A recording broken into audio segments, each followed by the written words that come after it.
অপমৃত্যুর মামলা হওয়ায় নায়ক সালমান শাহর মৃত্যুতে জিজ্ঞাসাবাদ করা হয়নি কোনো আসামিকে। পুনরায় তদন্তের দাবি। যেদিন মারা গেল সেদিন যে শুটিং করে গেছে তার টেবিলের উপর আমি কন্টিনিউটি ড্রেসের ফটো পেয়েছি, তার ড্রেস পেয়েছি রেডি করা।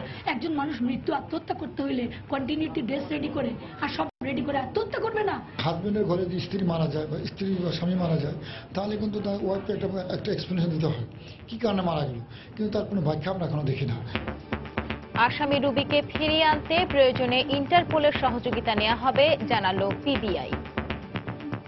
আমরা আদালতের কাছে প্রার্থনা করব, অনুমতি দিলে এটি ডকেটে ঢুকবে। তার বক্তব্যগুলো নিয়ে আরেকটু চেষ্টা করব, দেখি আমাদের কতটুকু এইটুকু সহযোগিতা করা যায়। দেখছিলেন প্রধান শিরোনাম। দুপুরের সময় সঙ্গে আছি আমি ফয়সাল মোর্শেদ এবং আমি সঞ্জানা চৌধুরী। এবার অন্যান্য শীর্ষ সংবাদ। দুর্নীতির 2 মামলায় হাইকোর্টে স্থায়ী জামিন পেলেন বেগম জিয়া। শর্তভঙ্গ হলে বাতিল হয়ে যেতে পারে বিচারিক আদালতে। আজও ঢাকার 2টি হজ ফ্লাইট বাতিল, পরস্পরের উপর দায় চাপাচ্ছে বিমান ও এজেন্সিগুলো। অতিরিক্ত 14টি ফ্লাইটের অনুমোদন দিয়েছে সৌদি কর্তৃপক্ষ। সিন্ডিকেট ব্যবসায়ীদের কারসাজিতে অস্থির দেশের লবণের বাজার, দাম বেড়েছে দ্বিগুণ। কোরবানির ঈদে চামড়া প্রক্রিয়াজাতকরণে সংকটের আশঙ্কা। পাহাড়িদের থেকেও পিছিয়ে সমতলের আদিবাসীরা, হারাতে বসেছে নিজস্ব ভাষা ও সংস্কৃতি। আন্তর্জাতিক আদিবাসী দিবসে দেশ জুড়ে নানা আয়োজন। এবং বরিশাল বিভাগীয় পাসপোর্ট অফিসের সার্ভার বিপর্যয়, দুর্ভোগে বিদেশগামীরা।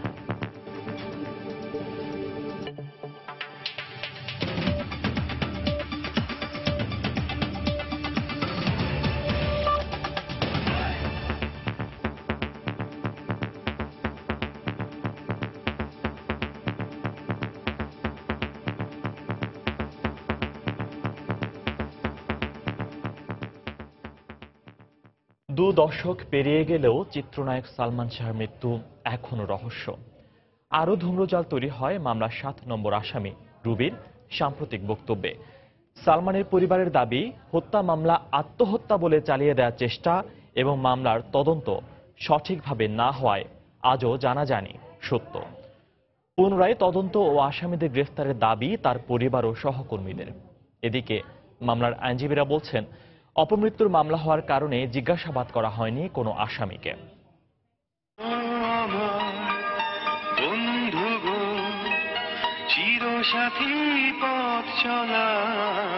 প্রয়াত নায়ক সালমান শাহ 35 মিলিমিটারের রঙিন সিনেমার পর্দার বাইরেও যিনি ছিলেন অসাধারণ একজন মানুষ। নিজের ব্যবহার শৈলীতে যে কাউকে খুব সহজেই বন্ধু বানিয়ে নিতেন। সে মানুষটির চলে যাওয়া আজও মেনে নিতে পারেননি কোটি সালমান ভক্ত। স্মৃতিচারণে এখনো চোখ ভেজে ওঠে সহকর্মীদের। এখনো আমার কাছে মনে হয় না যে সালমান নেই। এত প্রাণবন্ত, এত বন্ধুসুলভ মানুষ ইন্ডাস্ট্রিতে আর্টিস্ট হিসেবে আসে নাই। ব্যক্তি সালমান শাহ অত্যন্ত একজন সৎ এবং চরিত্রবান ভালো একজন মানুষ ছিলেন। কারণ আমি দেখেছি কাছ থেকে যে ও ভণ্ডামিটা পছন্দ করতেন না। এদিকে সালমানের মা নীলা চৌধুরীর দাবি, সালমানের মৃত্যুর পরপরই তার ঘরে যেসব আলামত পাওয়া গেছে তাতে প্রমাণ হয় সালমান শাহকে হত্যা করা হয়েছে। এছাড়া প্রথম থেকেই মামলাটি অপমৃত্যুর মামলা হিসেবে তদন্ত ও পরিচালনা করা হচ্ছে বলেও অভিযোগ তার। বিনা সন্দেহে হত্যা, কারণ আমার ছেলে জীবিত থাকা অবস্থায় অনেকবার অ্যাটাক করা হয়েছে। সে তখনও জীবনের নিরাপত্তা চেয়েছিল, তাকে নিরাপত্তা দেওয়া হয় নাই। যেদিন মারা গেল সেদিন যে শুটিং করে গেছে তার টেবিলের উপর আমি কন্টিনিউটি ড্রেসের ফটো পেয়েছি, তার ড্রেস পেয়েছি রেডি করা। একজন মানুষ মৃত্যু আত্মহত্যা করতে হইলে কন্টিনিউটি ড্রেস রেডি করে আর সব রেডি করে আত্মহত্যা করবে না। সে একদিন কিন্তু আমাকে বলেছিল, কেঁদে, এই মারা যাওয়ার বোধহয় মাসখানেক আগে, আম্মা আমার বউটা নষ্ট হয়ে গেছে। আমিও কেঁদেছিলাম। আমি ভাবছি এরকম বলে না এর বউ সম্বন্ধে, বলে না আম্মা আমার বউটা নষ্ট হয়ে গেছে। আমি রাগ করে বলেছিলাম তাহলে ছেড়ে দে, না আম্মা ও এমনি ছুটে যাবে। ডিভোর্স কিন্তু করেছিল 3rd টাইম, 3 বার সে ডিভোর্স করেছে, তার মা ঘরে নিয়ে দিয়েছেন এবং 3rd টাইম ডিভোর্সের পরে তাকে রাত্রে খুন করে ফেলা হয়েছে। এদিকে এই মামলার আইনজীবী জানান, রহস্যে ঘেরা এই মামলায় আসামিদের জিজ্ঞাসাবাদ করা হয়নি আজও। হাজবেন্ডের ঘরে যদি স্ত্রী মারা যায় বা স্ত্রী বা স্বামী মারা যায় তাহলে কিন্তু তার ওয়াইফকে একটা এক্সপ্লেনেশন দিতে হয় কি কারণে মারা গেল, কিন্তু তার কোনো ব্যাখ্যা আমরা এখনো দেখি না। তাকে কোনো তদন্তকারী কর্মকর্তা জিজ্ঞাসাবাদ করেছে এরকম কোনো পেপারস আমরা রেকর্ডে দেখি না। পাশাপাশি আসামিদের বেশিরভাগ বিদেশে থাকায় তাদের দেশে ফিরিয়ে আনতে সরকারের কাছে দাবি জানিয়েছেন তারা। সেলিয়া সুলতানা, সময় সংবাদ, ঢাকা। চিত্রনায়ক সালমান শাহর মৃত্যু নিয়ে মামলার অন্যতম আসামি রুবি সুলতানার বক্তব্য প্রমাণ হিসেবে মামলার নথিতে সংযুক্ত করার আবেদন করা হবে বলে জানিয়েছেন police bureau of investigation PBI এর ডিআইজি বনোজ কুমার মজুমদার। তিনি সময় সংবাদকে জানান, প্রয়োজনে রুবিকে দেশে ফিরিয়ে আনতে ইন্টারপোল এবং পুলিশ হেডকোয়ার্টারের সহযোগিতা চাওয়া হবে।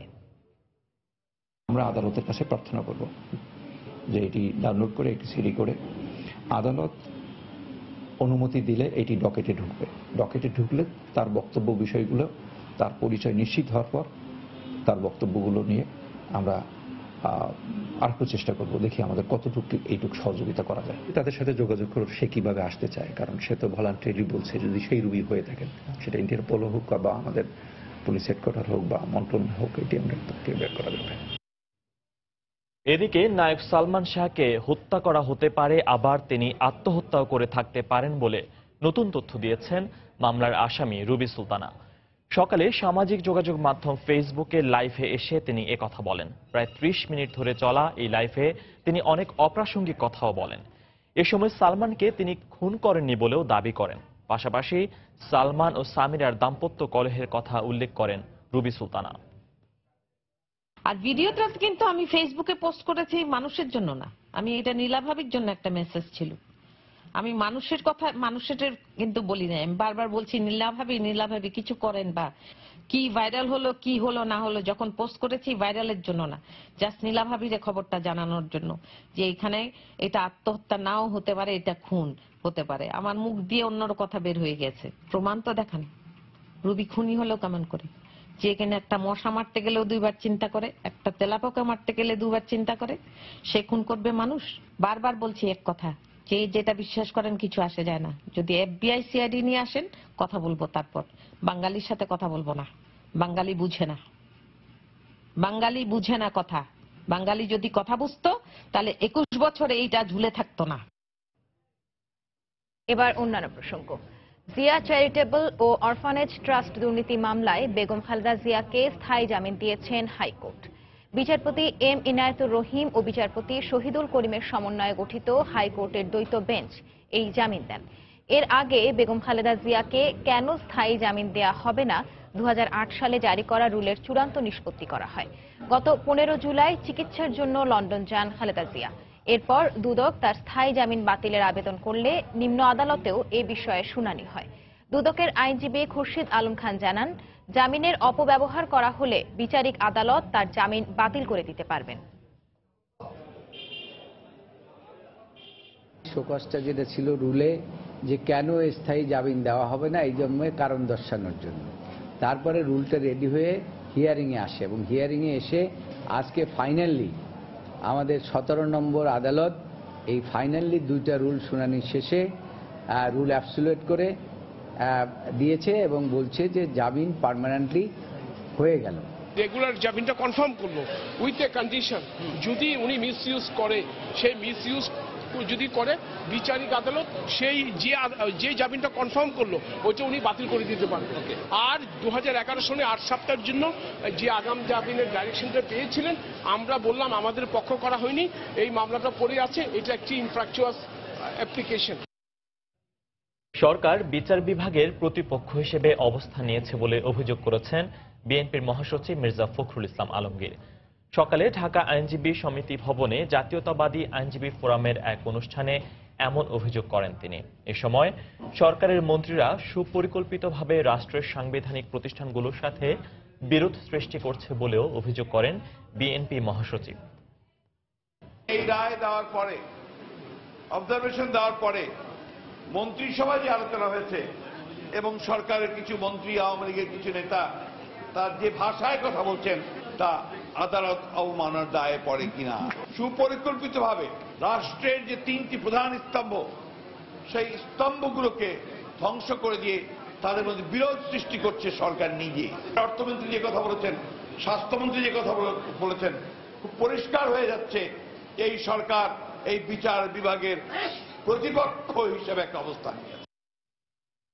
ভিসা জটিলতার কারণে যাত্রী না থাকায় আজও 2টি ফ্লাইট বাতিল করেছে বাংলাদেশ বিমান কর্তৃপক্ষ।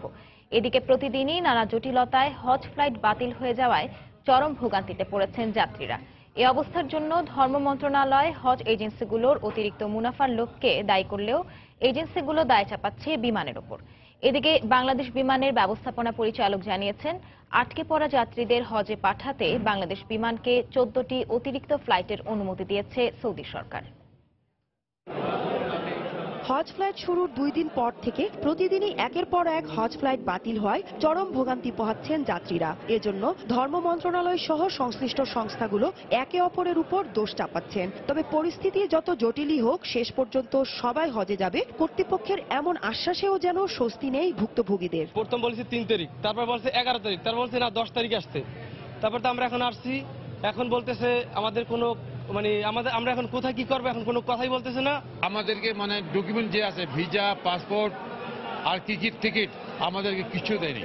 আমরা 22 জন মোট এসেছি, আমাদেরকে ওনারা বললেন যে আপনাদের ফ্লাইট অনিবার্য কারণে বাতিল হয়ে গেছে এবং আজকে আপনারা যেতে পারবেন না, আগামী কালকে আপনারা 2:30টার সময় আপনারা যেতে পারবেন। এ ব্যাপারে হাব দায় চাপাচ্ছেন বিমানের উপর। হাব মহাপরিচালক বলেন, ভিসা পাওয়া যাত্রীদের অগ্রিম তথ্য নিলে বাংলাদেশ বিমান এ ধরনের সংকটে পড়ত না। অন্যদিকে বাংলাদেশ বিমানের ব্যবস্থাপনা পরিচালক বললেন, ফ্লাইট পরিচালনার শিডিউল 14 মার্চের আগে তৈরি করে সৌদি সরকারের কাছে জমা দেওয়ার বাধ্যবাধকতা ছিল। বাড়ি ভাড়া যে সময়গুলিতে থাকে এই তারিখগুলি কিন্তু 6 মাস আগে থেকে জানা যায় এবং ওনারা ওই সময়গুলিকে সামনে রেখে যদি অধিক স্লট নিতেন এবং যে সময়গুলি লিন পিরিয়ড সেই সময়গুলিতে কম স্লট নিতেন তাহলে কিন্তু এটা হইতো না। হজ ফ্লাইট পরিচালনার ব্যাপারে general authority of civil aviation, আমরা যেটাকে কাকা বলছি, কাকার একটা ক্লিয়ার ইনস্ট্রাকশন আছে যে হজ ফ্লাইটের শিডিউলটা কিভাবে তৈরি করতে হবে। এবছরের ইনস্ট্রাকশন অনুযায়ী আমাদের এটা বলা ছিল যে 14 মার্চ 2017-এর মধ্যে হজ ফ্লাইটের শিডিউল তাদের কাছে সাবমিট করতে হবে। ওনাদের যে নিয়ম কানুন সেটার বিবেচনায় ওনারা পরিবর্তিত ডেটে পরিবর্তিত সময়ে আমাদেরকে এই 14টা স্লটের অ্যাপ্রুভাল একটা দিয়েছেন। ধর্ম মন্ত্রণালয় ভিসা সংক্রান্ত সকল কার্যক্রম শেষ করতে 10 আগস্ট পর্যন্ত সময় বেঁধে দিয়েছে হজ এজেন্সিগুলোকে। মৌসুমী ইসলাম, সময় সংবাদ, ঢাকা।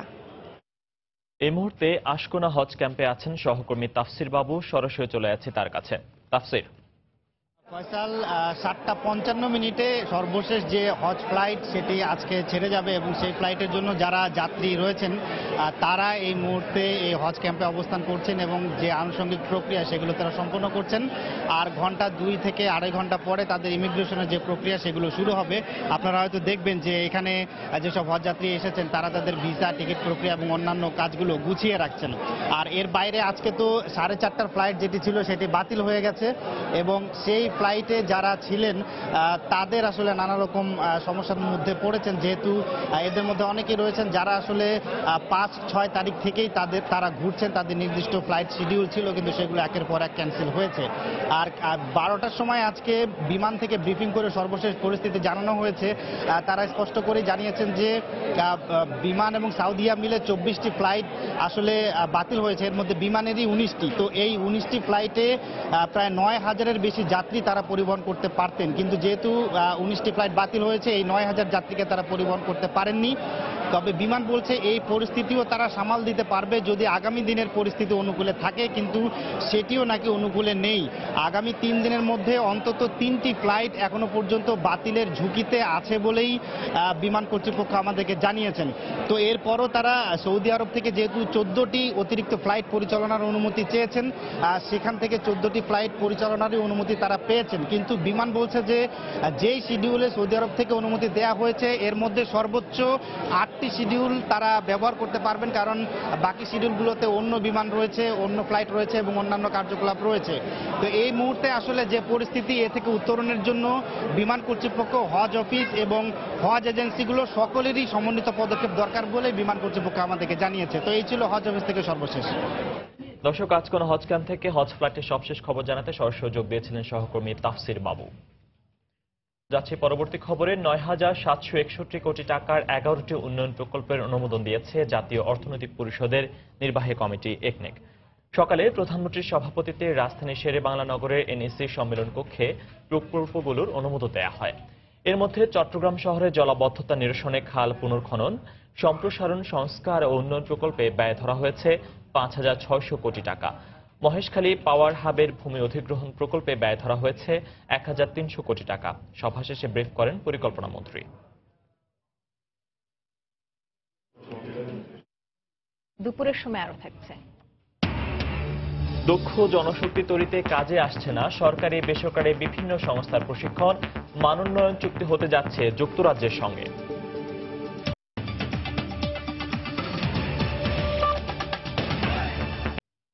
ক্ষুদ্র নৃগোষ্ঠীর পরিচয় নয়, আদিবাসী পরিচয়ের স্বীকৃতি দিতে হবে বলে দাবি জানিয়েছেন বিভিন্ন নৃতাত্ত্বিক গোষ্ঠীর নেতাকর্মীরা। সকালে কেন্দ্রীয় শহীদ মিনারে আন্তর্জাতিক আদিবাসী দিবস উপলক্ষে আয়োজিত সমাবেশে তারা কথা বলেন। আদিবাসী বিভিন্ন সাংস্কৃতিক সংগঠনের জাতীয় সঙ্গীত পরিবেশনের মাধ্যমে অনুষ্ঠানের শুরু হয়।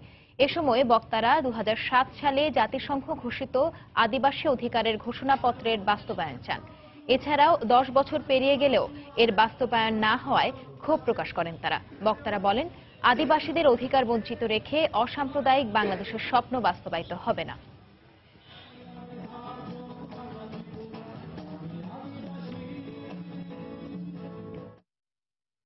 পাহাড়িদের থেকেও পিছিয়ে দেশের সমতলে ছড়িয়ে ছিটিয়ে থাকা আদিবাসীরা নিজেদের মৌলিক অধিকার নিশ্চিত করতে এখনো প্রতিনিয়তই সংগ্রাম করতে হচ্ছে এসব ক্ষুদ্র নৃগোষ্ঠীকে।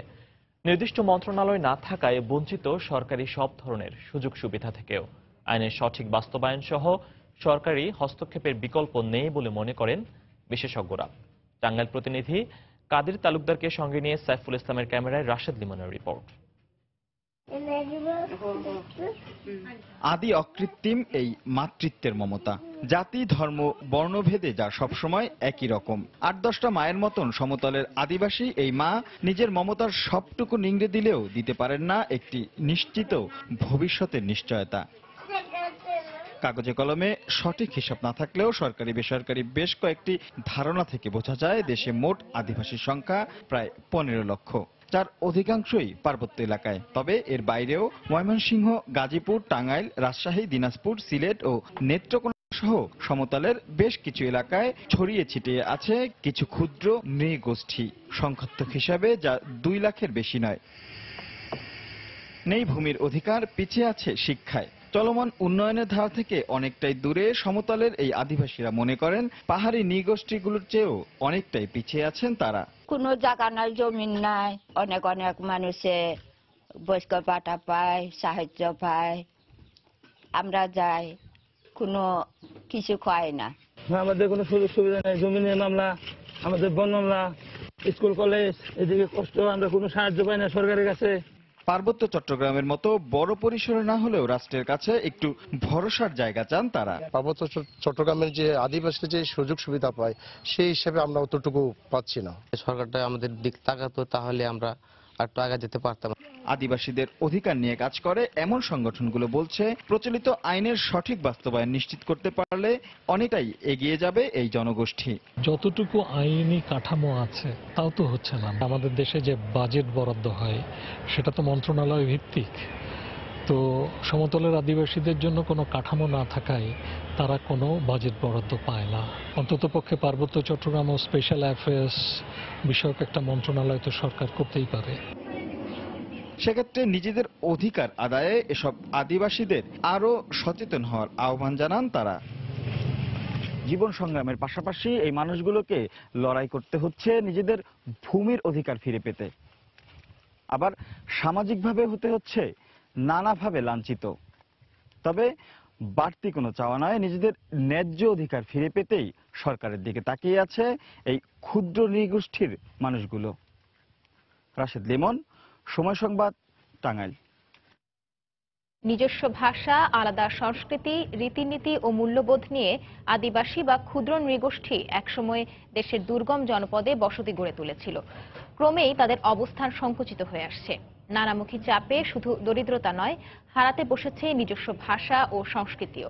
তবে প্রশাসন বলছে আদিবাসীদের স্বার্থ রক্ষায় কাজ করা হচ্ছে। এসএফ সিফাতের তোলা ছবিতে এম এ আজিমের রিপোর্ট।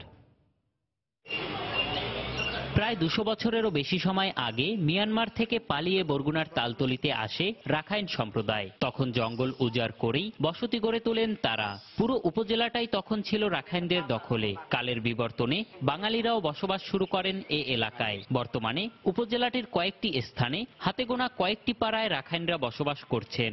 দখল, মামলা, হামলা সহ নানা কারণে রাখাইনদের সংখ্যা ক্রমেই কমে আসছে বলে দাবি তাদের। দক্ষিণ অঞ্চলে সবে আমাদের, কিন্তু বেদখলে চলে যাইতেছে। এখন বিভিন্ন বহিরাগত লোকরা আসে এখানে দখল করছে। আমরা আদিবাসী কোনো স্বীকৃতি পাইতেছি না। আমাদের শিক্ষা বা আমাদের সংস্কৃতি বিভিন্ন কাজ থেকে আমরা বঞ্চিত আছি। হারিয়ে যাচ্ছে আদিবাসী রাখাইন সম্প্রদায়ের সংস্কৃতি, উৎসব ও ঐতিহ্য। বর্ষবরণের সময় জলকেলি সহ নিজস্ব গান ও নৃত্য এখন আর চোখে পড়ে না। প্যাগোডাগুলো থেকে চুরি হয়ে গেছে মিয়ানমার থেকে আনা ঐতিহ্যবাহী মূল্যবান পাথরের মূর্তি। আমাদের ওই পুজো পার্বণে একটু আগের চেয়ে ঢিল দেখা যায় আর কি। আমাদের উৎসবও তো বছরে একবার দুবার হলে তো আমাদের তো মন ভালো, মানসিকটা ভালো থাকে। গত বছর আমাদের এই তালতলি পাড়া বৌদ্ধ বিহার থেকে 2খানা মূর্তি চুরি হয়ে গেছে, সেটা এখনো কোনো হদিস পাইনি। অবশ্য জেলা প্রশাসনের শীর্ষ কর্মকর্তার দাবি, আদিবাসী রাখাইন সম্প্রদায়ের আবাসন ও জীবনমান উন্নয়নে কাজ করছেন তারা। জীবনমান উন্নয়ন, কৃষ্টি সংস্কৃতি রক্ষা এবং একই সঙ্গে তাদের আবাসন সংকট নিরাকরণের জন্য নতুন প্রকল্প আসছে প্রধানমন্ত্রী কার্যালয় থেকে। আমরা আশা করি যে প্রকৃত যারা রাখাইন সম্প্রদায় তারা যেন এই সুযোগটা পায়, এটা আমরা নিশ্চিত করি। আদিবাসী ফোরামের তথ্য মতে দেশে মোট আদিবাসী গোষ্ঠী রয়েছে 45টি। দক্ষিণের জেলা বরগুনা, পটুয়াখালী ও পিরোজপুর জেলায় মোট রাখাইন পাড়া রয়েছে 47টি। এর মধ্যে বরগুনা জেলায় 13টি পাড়ায় প্রায় 500 রাখাইন পরিবার রয়েছে। এম এ আজিম, সময় সংবাদ, বরগুনা। বড় ধরনের সংকট না থাকা সত্ত্বেও শুধুমাত্র সিন্ডিকেট ব্যবসায়ীদের কারসাজির মুখে অস্থির হয়ে উঠেছে দেশের লবণের বাজার। চলতি বছরের প্রথম 5 মাসে 74 কেজির প্রতি বস্তা লবণের দাম বেড়েছে প্রায় 600 টাকা, যা প্রকৃত দামের দ্বিগুণ। আর দাম বাড়ানোর অজুহাত হিসেবে দাঁড় করিয়েছে ঘূর্ণিঝড় মোরা ও বৃষ্টির মতো প্রাকৃতিক দুর্যোগকে। লবণের দাম বাড়ানোর লাগাম টানা না হলে আসন্ন কোরবানির ঈদে চামড়া প্রক্রিয়াজাতকরণে সংকট সৃষ্টির আশঙ্কা করছেন চামড়া ব্যবসায়ীরা। বিস্তারিত জানাচ্ছেন কমল দে। চলতি বছরের জানুয়ারি ফেব্রুয়ারি মাসে 74 কেজির প্রতি বস্তা লবণ বিক্রি হয় 700 থেকে 750 টাকায়। মার্চ এপ্রিলে এসে থেকে 1000 টাকায়। আর বর্তমানে মিল পর্যায়ে প্রতি বস্তা লবণ 1150 টাকায় বিক্রি হলো, ভোক্তা পর্যায়ে দাম পড়ছে 1250 টাকা। অথচ এই সময় লবণের তেমন কোনো বাড়তি চাহিদাও ছিল না। অভিযোগ রয়েছে আসন্ন কোরবানির ঈদকে লক্ষ্য রেখে গুদামজাতের মাধ্যমে কৃত্রিম সংকট সৃষ্টি করে পর্যায়ক্রমে লবণের দাম বাড়ানো হয়েছে। ঘূর্ণিঝড় মোড়ার কারণে অনেকগুলো মাল ক্ষতিগ্রস্ত হয়েছে, প্রায় 2 লাখ মেট্রিক টনের মতো ক্ষতিগ্রস্ত। এরপর বাজারটা হঠাৎ করে বাড়ছে। দেশে বছরে 16 থেকে 18 লাখ মেট্রিক টন খাবারের লবণের চাহিদা রয়েছে। তার সঙ্গে কোরবানির ঈদে চামড়া প্রক্রিয়াজাত করার জন্য আরও অন্তত 2 থেকে 3 লাখ মেট্রিক টন লবণের প্রয়োজন হয়। এর মাঝে কক্সবাজার, টেকনাফ, উখিয়া, চকরিয়া, পেকুয়া, মহেশখালী, কুতুবদিয়া সহ চট্টগ্রামের কিছু কিছু এলাকায় সমুদ্রের পানি থেকে 15 লাখ মেট্রিক টন লবণ উৎপাদন করা হয়। কিন্তু চলতি বছর ঘূর্ণিঝড় মোরা ও লাগাতার বৃষ্টির কারণে প্রায় 2 লাখ মেট্রিক টন লবণ মাঠে নষ্ট হয়েছে বলে দাবি ব্যবসায়ীদের। ঘূর্ণিঝড়ের সময় লবণ উপরে যা মাল লবণ ছিল সে লবণগুলো পানির ভাসিয়ে নিয়ে গেছে। দুর্যোগের কারণে নষ্ট হয়ে গেছে, আমাদের লবণ উৎপাদন ব্যাহত হয়েছে। কোরবানির ঈদের 20 থেকে 25 দিন বাকি থাকলেও চামড়া প্রক্রিয়াজাত করার জন্য ইতিমধ্যে লবণ কেনা শুরু করে দিয়েছে চামড়া ব্যবসায়ীরা। কিন্তু সিন্ডিকেটের কারণে লবণের দাম আশঙ্কাজনক হারে বেড়ে যাওয়ায় চামড়া ব্যবসায়ীরা বেকায়দায় পড়েছেন। পানি ছাড়া যেমন মানুষ বাঁচতে পারে না, লবণ ছাড়া ওই চামড়াকেও রাখা যাবে না। এখন এই লবণের দাম যদি না কমে এই কোরবানের আগে, তাহলে আমরা অনেক ক্ষতিগ্রস্তের মধ্যে পড়ে যাব এবং ওইখানে আমাদের সাথে যারা আদার ব্যাপারীরা আছে ওনারাও ক্ষতিগ্রস্ত হবে, প্লাস ট্যানারি মালিকদেরও ক্ষতি হবে। সংকট মোকাবেলার পাশাপাশি দাম স্থিতিশীল রাখার জন্য গত জুলাই মাসে প্রতিবেশী দেশ ভারত থেকে 5 লাখ মেট্রিক টন লবণ আমদানির সিদ্ধান্ত নেয় সরকার।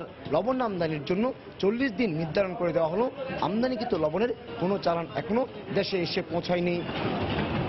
কমল দে, সময় সংবাদ, চট্টগ্রাম।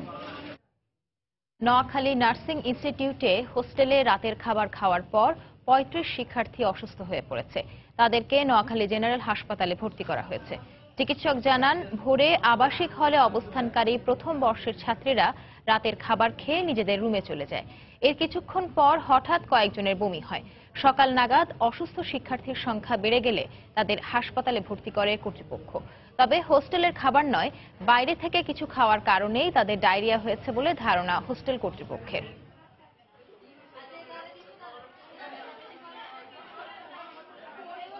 সবজি দিয়ে ভাত, আলু, মিষ্টি কুমড়া সবকিছু একসাথে ছিল, কয়েকটা সবজি। এখন আমরা ভাবছি রাতে খাবারের জন্য মনে কোনো সমস্যা হয়েছে। তাছাড়া আর না, বাইরের কেউ কিছু খায় নাই, বাইরের কেউ কোনো কিছু আমরা খাই নাই। আমরা চিকিৎসা চালু করছি। আমার দেখা মতে একটা রোগী সিভিয়ার ডিহাইড্রেশন, ওরা আমি ম্যানেজ করতেছি আমি নিজে। আর আমরা ডায়াগনোসিস মনে হচ্ছে যে ফুড পয়জনিং। দুপুরের সময়ে আরো থাকছে ভারতে গ্রেফতার সন্দেহভাজন বাংলাদেশি জঙ্গি আব্দুল্লাহ 5 দিনের রিমান্ডে।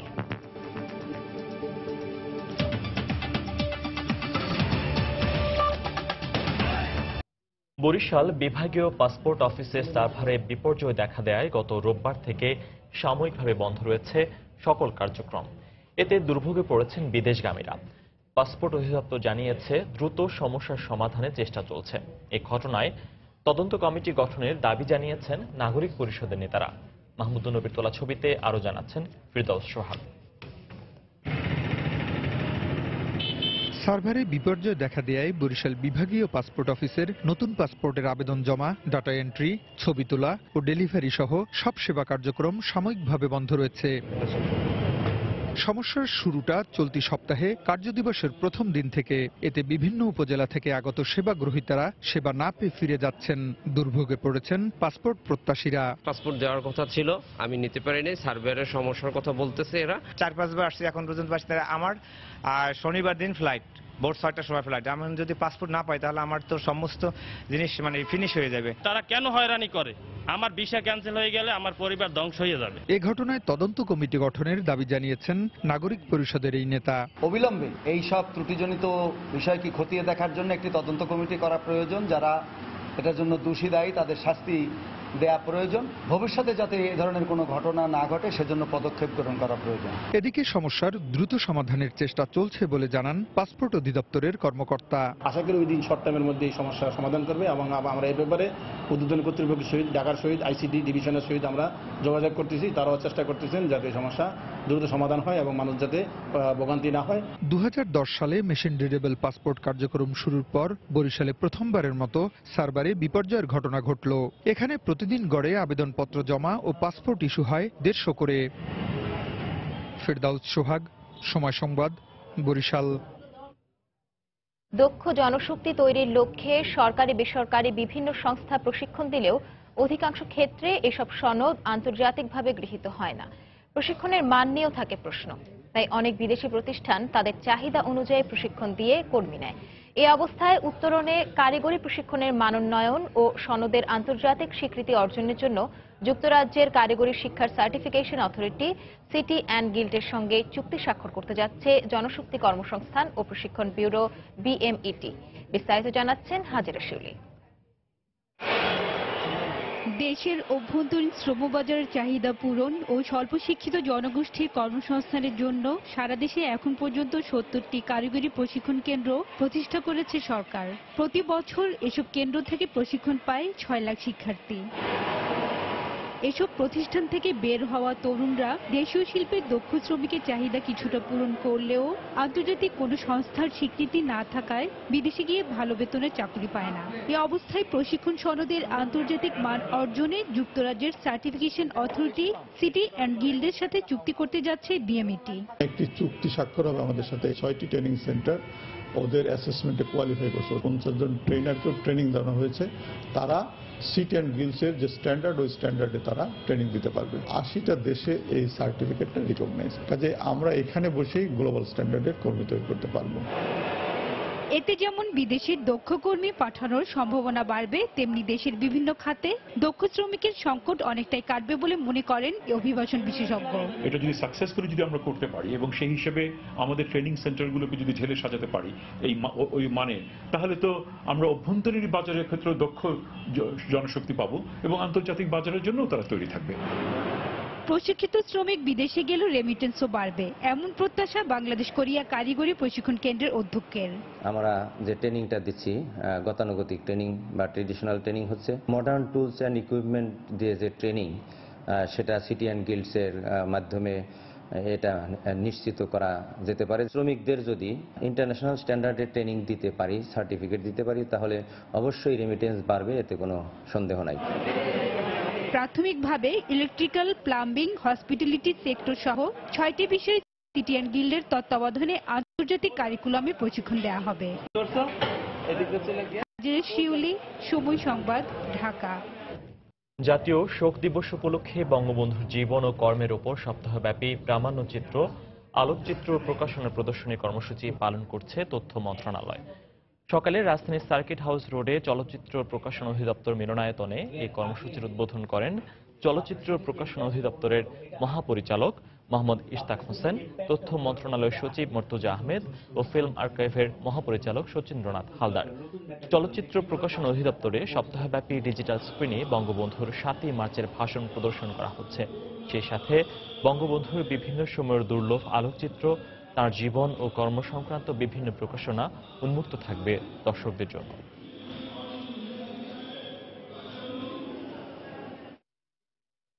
বিদ্যুৎ সুবিধা না থাকায় মাদারীপুরের শিবচরের চরজানাজাত ইউনিয়নের বাসিন্দাদের একমাত্র ভরসা সৌরবিদ্যুৎ। ব্যক্তিগত উদ্যোগে ইউনিয়নটিতে সৌরবিদ্যুৎ ব্যবহার দিন দিন বাড়ছে। শিক্ষক ও শিক্ষার্থীদের দাবি, সরকারিভাবে শিক্ষা প্রতিষ্ঠানগুলোতে সৌরবিদ্যুৎ স্থাপন করা হোক।